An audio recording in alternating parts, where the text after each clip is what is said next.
Chick-fil-A says a tweet that seemed to refer to the black community was a poor choice of words over here on U.S. News. Let's get into the article. It says Chick-fil-A's response on Twitter about a menu item went viral after social media users said the tweet called out the user's race. Now look, we're gonna be objective about this, y'all. All right? We're gonna be objective. Let's check this out. Chick-fil-A is under fire for a tweet the social media users said called out a Twitter user's race. All right, let's see. We're gonna be as objective about this as possible. All right. A Twitter user tweeted at the Feist at the fast food chain Friday, grilled spicy deluxe, but still no spicy nuggets at Chick-fil-A. I'm already out of this conversation because I don't like spicy nuggets anyway. In direct response, the official Twitter account for Chick-fil-A responded, "Your community will be the first to know if spicy items are added to the permanent menu, Don." Ooh, that is. Let me put it like this. I do not feel like this tweet was put out by a person of color. Is it egregious?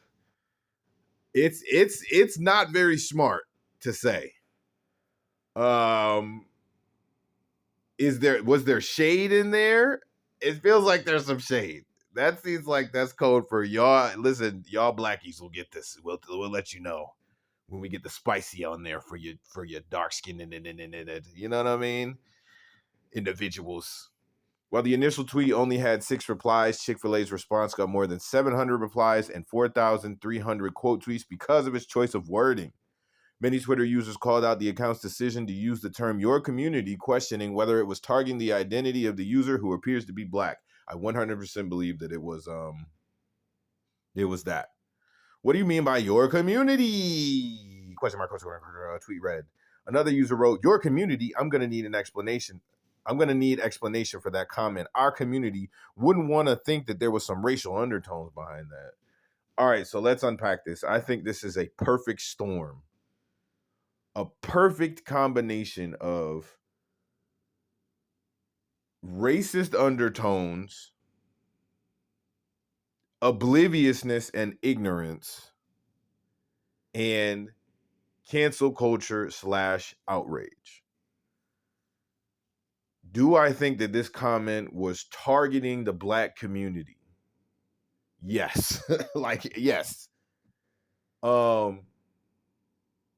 Now to me, it is a 70-30 split on whether I think that he was trying to actually be racist or trying to say, yo, black people, we finna let you know when the because now that I see it, that's why I said 70-30. I mostly feel that it was racist. I've run into some people, being a black man myself, where they walk up and go, "Oh man, did you hear that new 2 Chainz song?" And initially I think that it's racist, but sometimes it's like they're trying to connect, even though it's a weird way. I don't know. But this didn't really give that. This does seem like what you run into in America. And there's a lot of people who just go, "No, stop imagining it. I hate people who are being so sensitive." Nah, bro, like when you're a descendant of people they used to cannibalize in the country, you got to stay woke. Like, we're not, like, really think about it. If you one day found out that the reason you and a lot of the people that look like you were in a place was because you were kidnapped, and then you find out that they used to eat your people and throw rocks at them at carnivals. I'm just being real. Like, put yourself in my shoes. And then you find out that there were laws passed, that there are actual things that were cooked up to keep you in negative mental states and in poverty. Things were manipulated to keep you literally down, and stereotypes were pushed through every form of media, including music and TV. All this crazy stuff was done to literally keep you in what seems to be some of the most basic forms of existence in a country. And it was promised that you would have land in the country, and it didn't work out. That somehow didn't happen. You're seeing other people get recompensated.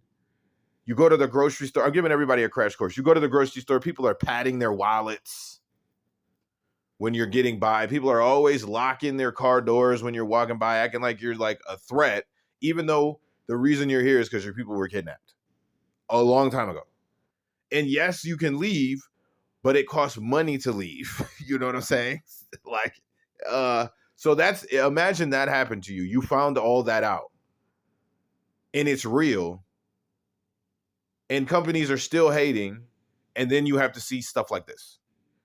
And you will get a little bit of what it's like. I haven't even gotten to like the more aggressive parts of it. So when that happens, imagine you're in, this is what it feels like to basically be a person who's like, who has any sort of splash of color in their history in this country. Yeah, man, stuff like this needs to be checked and needs to be, this is a company, like this needs to be sorted out. On the other side, the outrage machine. I think that people are just trained to get mad. And I also know that companies sit there and have meetings because they figured out a long time ago that you get more. Look at what we're doing. We're talking about this right now. You get more traffic if people love you and hate you. And sometimes you get more traffic if people hate you because they are going through to see somebody might have pulled up like, let me try something on their menu or let me do. They're interacting with the account. They're giving it views. They're sending it to people who may not really care about this and just want some chicken, you know?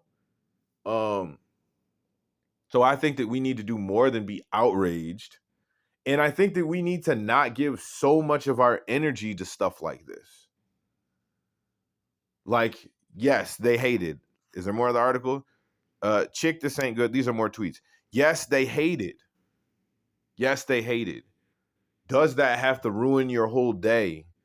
Does that have to, I think as a community, we are way too stuck on the opinions of America. It's like an abusive relationship.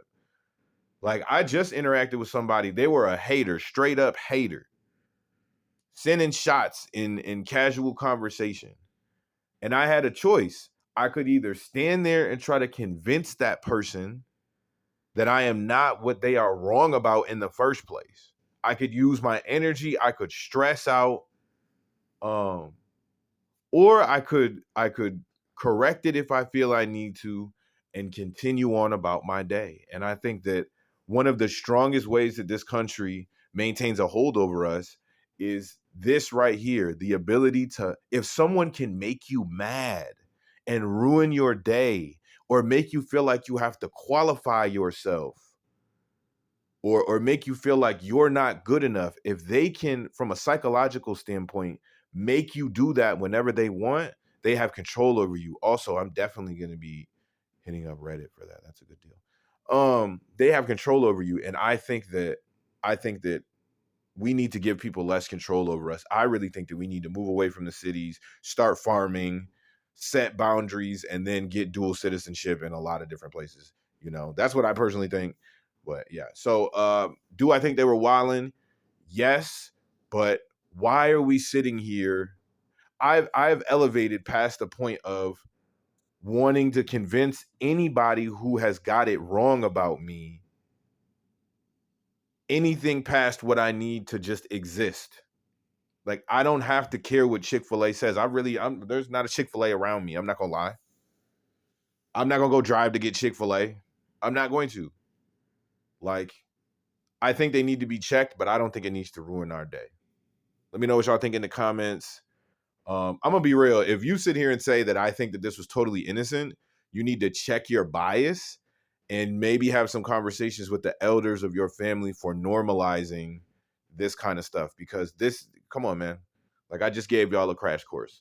But what can we do about stuff like this past just outrage? I don't know. Let me know what you think in the comments, man. We out of here.